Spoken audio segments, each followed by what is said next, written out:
Association, a role that she's held since last summer, and she's been a board member for a number of years. And she's also the head of business and corporate at the Deep in Hull. We also have Richard McVay, who is the Vice President for Operations in the UK and Ireland at IWG, and also a board member of the Flexible Space Association. So it's a family affair today for the Flexible Space Association. Please, as we go along, do ask any questions that you'd like answered in the chat box, and we'll either pick those up as we're going along or at the end.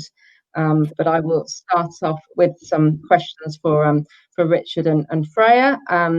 And perhaps starting with a sort of general overview, can you give us some examples of the sort of preparations that you've been making for when more people return to work, and maybe how it's been going more generally? Freya, shall we start with you?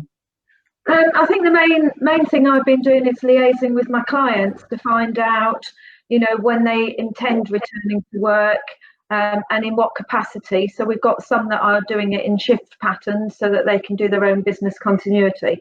So that's been key to starting it. And then physically, the main things we've been looking at is signage, appropriate signage, where that needs to be and how we do that. And just reviewing the hand sanitizers that we have, because we've had hand sanitizers outside kitchens and toilets since bird flu. So we've been just making sure that we've got enough in the right places. So that's probably the three main things that we've been focusing on. Okay, and Richard? Okay, so with managing lots of sites, we took the decision to set up a central function, a help desk, where we could have a small team of specialist people who could provide support to our centres in terms of the queries they're getting from clients. And from centre teams. So we set up a coronavirus help desk, and we set them up with a toolkit of information that was very much centred around government advice, NHS advice. But we're really trying to control the information that we're giving out to clients to make sure that it's accurate, and we avoid opinions and anything that's not in line with government advice. So very much we're trying to drill into our teams that we need to be totally in tune with government advice and recommendations, and not deal with any hearsay or any of the ad hoc information that's on the internet. So with that in mind, we've put a lot of focus on the risk assessments within the centres, and that's our own centre risk assessments. It's also looking at where we have shared spaces with landlords, and making sure that our landlords are adhering to safety measures. We've had lots of extremes in that respect. We've had some very good landlords and managing agents who have lots of measures in place. Equally, we've had some others who hadn't really thought about what they needed to do in the building. So as well as our centres, we've had to make sure that we're really working closely with landlords, contractors who are visiting us, sales teams who are touring around clients in our centres, either virtually or in person, and also cafe and deli providers.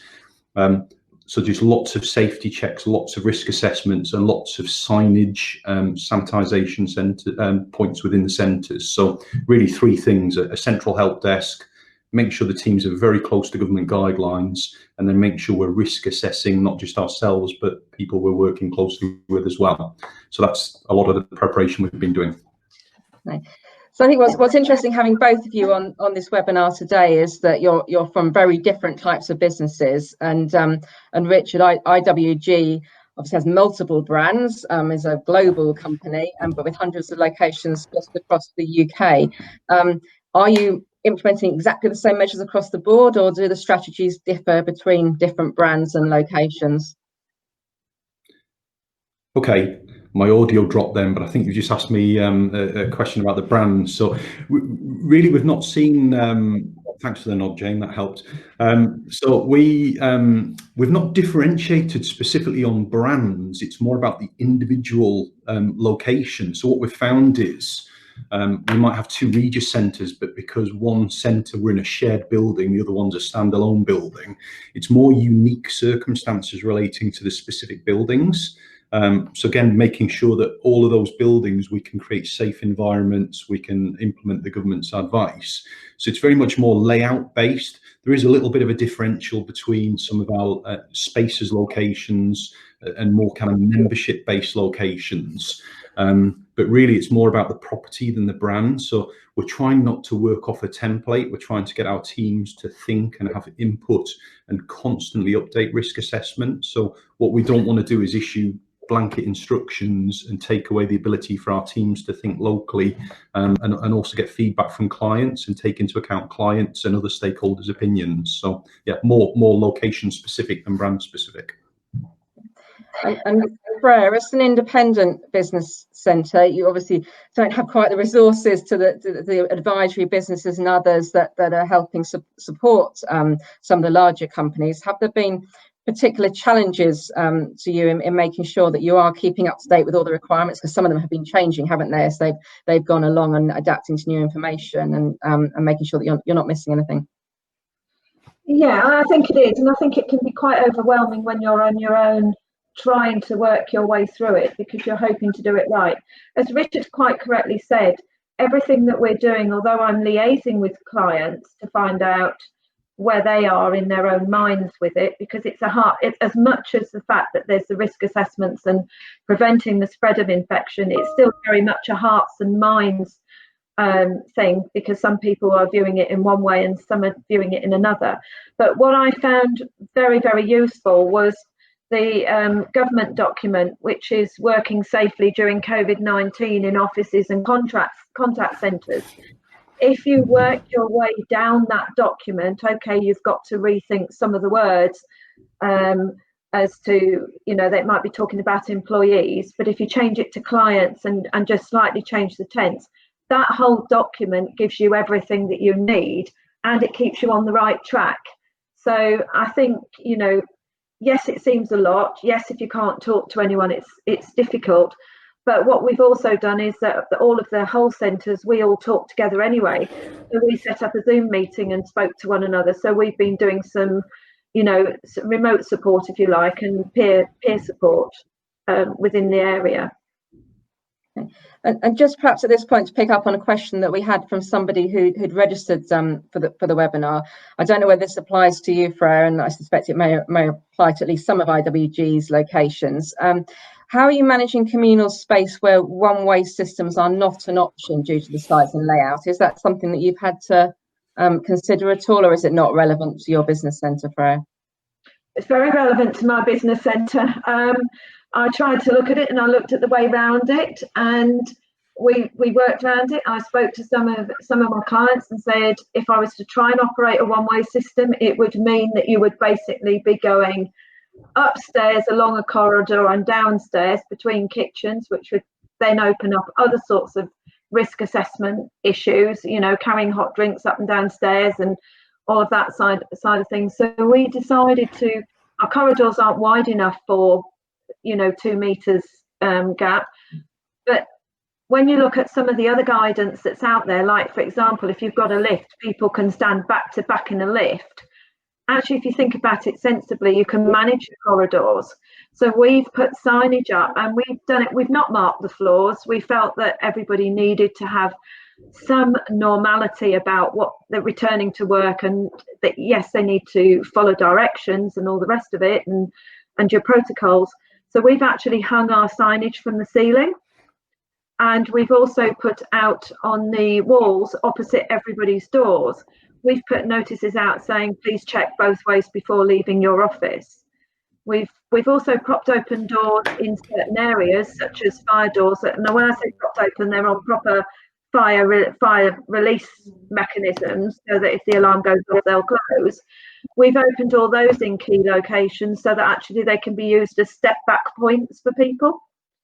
So we've tended to do that, but we've done it in conjunction with our client base. We can do that. We're a single centre, so it's easier to do it. But we've done it with them because I feel that if you don't get buy-in from them, they're not going to follow it, and then you're going to spend all your time policing it, which is just not good for business relationships. Yeah. I don't know what Richard feels on that one with so many more centres. Richard, we know we've been having some audio problems with Richard, and I'm suspecting this might be happening again, unfortunately. I think we will, he's just, I think just logging back in again. We might, we now confusingly have two of Richard. could get slightly tricky. Richard, can you hear me at the moment?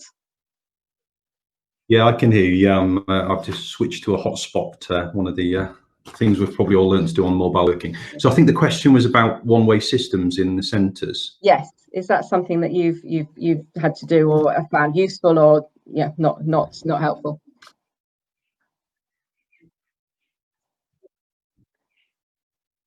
Yeah, yes, we have. Again, this comes down to being location specific. So we've had some centres where our teams have recommended one-way systems, and we've had a mix of opinion from clients, some wanting to do it, some not wanting to do it. So ultimately, you've got to err on the side of caution. You know, one example I saw a few days ago is that, you know, a client fed back that, you know, this is ridiculous. There's not many people in the centre. I'm having to walk an extra 25 yards round to get to my office. But we've had to kind of insist that we do this because tomorrow we may have more people in that centre. So on balance, the majority of clients in that instance wanted to do that. So I think we've just got to, again, apply common sense locally. To Freya's point, we don't want to overkill signage. We want people to, you know, not be for want of a better phrase, like idiots, but equally we do have to make sure that we're seen to have measures in place so that people don't have to stop and think too much. They can follow lots of signage and follow the instructions we give and not have to ask a question about every bit. So yes, we have put lots of one-way systems in, and where practical, because the advice is put the social distancing and the physical distancing where you can. So as much as we can, that's absolutely what we've done. But again, we do try and tell our teams how to do it, but you've always just got to have some local common sense that's site specific. Okay. And Richard, you mentioned there in terms of at the moment there aren't so many people in your locations, which is obviously the same for all operators at the moment. What do you think will be the main challenges in keeping social distancing and cleaning measures in place consistently once more people can't start returning to work? Whether that's a lot of people are now saying September might be the time when that happens more. But do you see challenges once many more people come back to offices? I think not if we're ready now and we're preparing for it now. So we've tried to get ahead of the game and figure out when people are going to be coming back. We've tried to look at access control data to see how many people are swiping in and out of centres. We've tried to have conversations and get clients to tell us what their movements are going to be. But the reality is you can't plan it that way, no matter how much you try. We're also seeing clients work in different ways. We're seeing more people come in overnight or on a weekend because they want to avoid people or they want to avoid public transport. So again, it's been hard to predict. So I think it's about just being ready, assuming we're going to have more people in, thinking about the clients who have lots of regular visitors, talking to them early about how that's going to happen. You know, I saw one client wrote into us a few days ago saying, can you guarantee the safety of my 50 to 60 visitors an hour that regularly come into my business? And we had to go back and say, with respect, we all have a responsibility now to work in a different way, and we will help you. But actually, you need to find different ways of dealing with your clients, and how can we help you with that? So, you know, what we're trying to say is it's not safe for you to work as you did before. So it's trying to find that balance between, you know, people have to run a business and make a living, and also be in a safe environment. So we've also had to talk to our teams about how to enforce social distancing. So, you know, if really we're going with a 3-stage, you know, we kind of ask, and then we have to be more forceful, and then there comes a point where we're going to have to remove. And if people are going to put our teams and other clients at risk, you know, I do foresee we're going to have some unfortunate examples where we've got to insist people leave the centres. So again, it's just making sure the teams are ready to deal with those hopefully few and far between things. And then the other point is just making sure our teams are working differently. So we're trying to take as many things out of centres at the minute that we can centralise, so our teams can spend more time re-onboarding clients into a safer environment, but also go around the centres during the day and sanitising the centres a lot more, making sure that everything's safe and we're looking after clients and we're managing visitors in a safe way. So yeah, we can't we can't get smart enough as we'd like to with the number of visitors, but we've just got to make sure we're ready for lots more people coming in, but equally trying to coach and work with our teams and clients to an extent to change the way we work to remain safe. And Freya, are there any different challenges, or do you see it being very similar once more people start returning? I think it's very similar, and I think for the independent operators, it might be slightly less challenging in terms of how we can deal with it. One of my things, Richard, I don't know if any of yours have thought about it or whether it's come up, is that I've got somebody that does have visitors coming in fairly regularly over the period. That is the definition of their work and what they do, because they're scanning people. And on that one, what they're doing is they're getting their visitors to stay in the cars, and then they're phoning them when it's ready for them to come in. So that's really helped. And that's a system that I'm actually going to try and implement with maybe the majority of the visitors that come, that they actually ring through to the tenants, and that will be in my final risk assessment, that's what I'd like them to do to protect the environment. I've taken a view on the environment that my clients are working in, very similar to that of your home, that you need to manage everybody in there, and it's a closed environment. So one of the other things that we're doing and that we haven't touched on upon is that all contractors that are coming onto site will be expected to wear face masks, because they're going from building to building. Whether we need to do it in the public areas when we've got more visitors coming in and people are back, I think the government guidance will help us with that, as they start to let people come back to work more and don't still keep saying work from home if you can. But other than that, everybody's working quite well with it. One of the issues that I've had that's been slightly different is that depending on the size of an employer that's occupying, will actually have quite an impact on how they choose to deal with the protocols that we've got in place. So whilst they'll all follow the protocols quite happily, somebody that's on their own will have then their own viewpoint about how they want to then continue that on. But my larger employers are then imposing further conditions on their staff. And that's something that needs to be managed. So I'm trying to encourage all of my clients to be respectful that, yes, I've got protocols, but some people might have stricter protocols, and please will you observe those as well. Like, for example, into the kitchens. One of my kitchens is quite narrow, and somebody was in the fridge, and somebody's been told not to go in if there's over the certain number. They're not allowed to do it, and they will be disciplined if they do it. So they stood back in the kitchen. Said person in the fridge didn't call them stupid, but used similar words that made them feel like they were being stupid because they were following the protocols. So we've got those sort of issues happening, and they're the things that I think will be challenging for centre managers and the staff that work within them. Okay. And is there anything, Freya, obviously now I've spoken about a number of measures that you've taken. Are there anything that you think is working particularly well and you'd advise others to do? Perhaps things that might not have been obvious, but you've done them and now and you'd recommend them to others? I've found, again, it's probably by virtue of the fact that we don't have as many to look at, but Richard will probably say centre managers are doing it. I think the engagement with your companies is key, absolutely key, because they will tell you everything that they need, that there's concerns, and then you can guide them back, and you can put common sense on it, and you can stop bad feeling or anything like that might ensue between other tenants, and also trying to distill some of the myths that are going on. For example, as an environmental project, we don't want to change our hand dryers out to hand towels.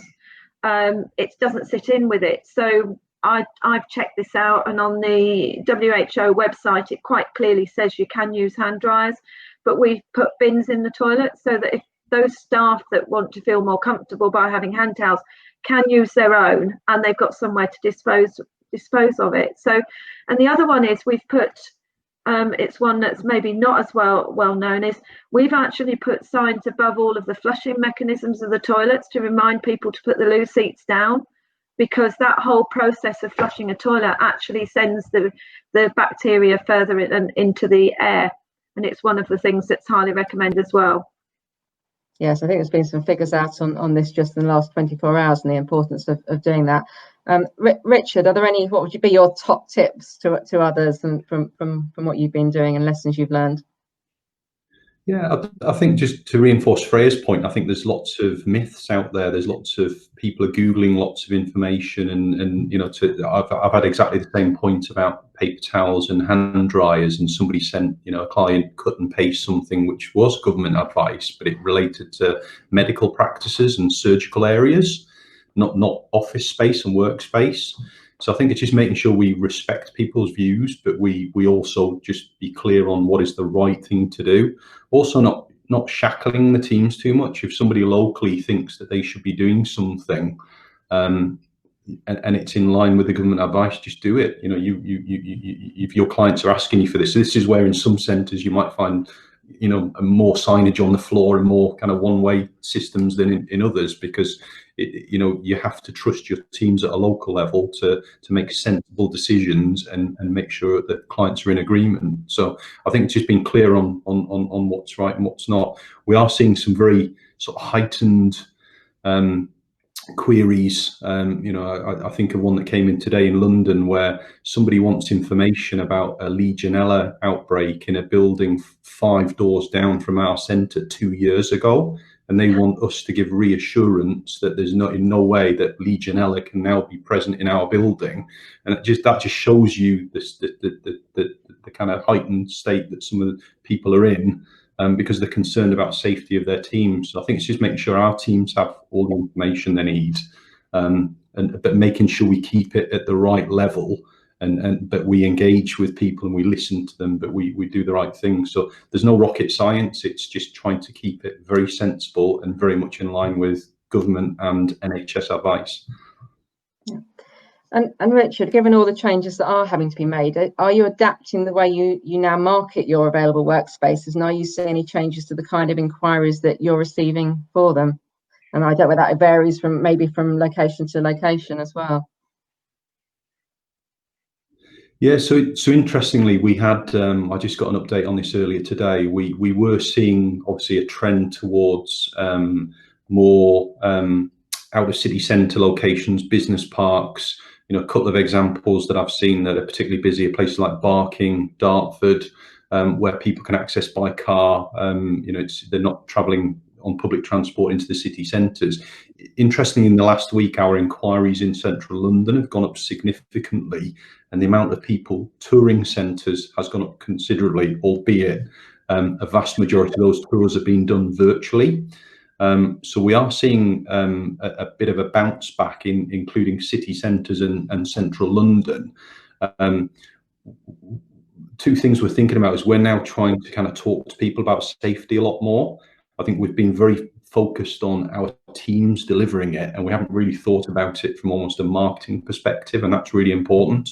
You've got to, you know, we've got to give people an assurance from a marketing perspective that this is one of our key priorities.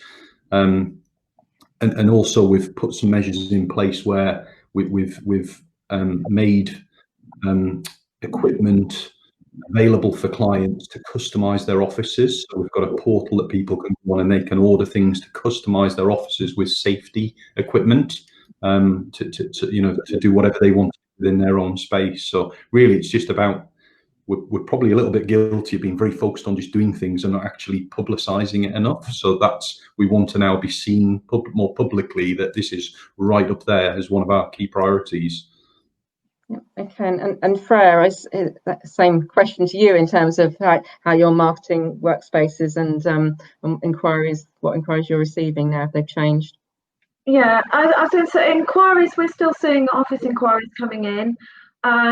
Seeing quite an increase in single people wanting an office location to work, whether that's people that have primarily worked from home and are changing their mind now they've done it for such a long time, or new businesses. Of course, new businesses are coming in because there's been the redundancies or the non-continuation of work, people planning for the future. So we're seeing that.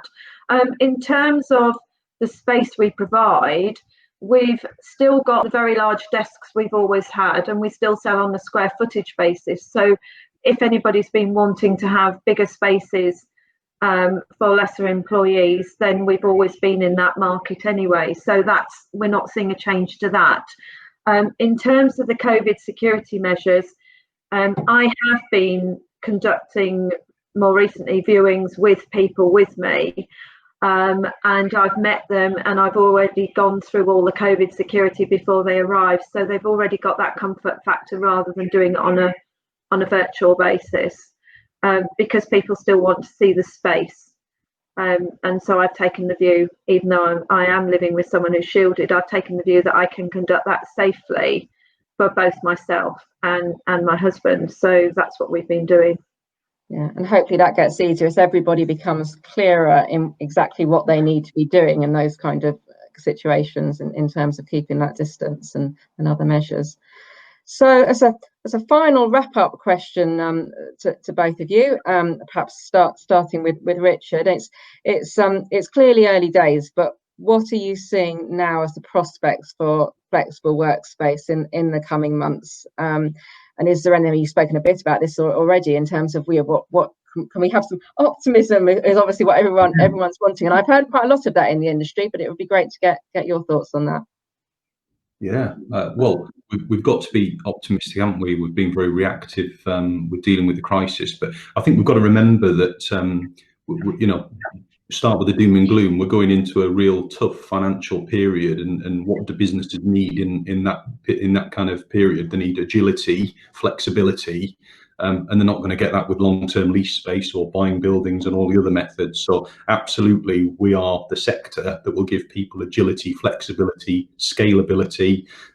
You can downsize, all of those things. So I think we've got to really play to our strengths, which is, we can move at the speed that businesses need us to move. Also, people have got used to working from home or working remotely, and we've got to look at the products we have that support that. So the virtual office products, the membership products, the short-term products, the day office products. These are all the things now that people can, if they've found a benefit from working from home, that's a strategic advantage for an employer. Then we've got all the products to support that you don't get in the more conventional market space. So I think we've got the agility, the flexibility, we've got the product range, and then the other one is just location, where people want to move location quickly. Particularly if you've got more than one centre, you can offer that. But the flexible space industry, we've got the best network, the flexible workspace.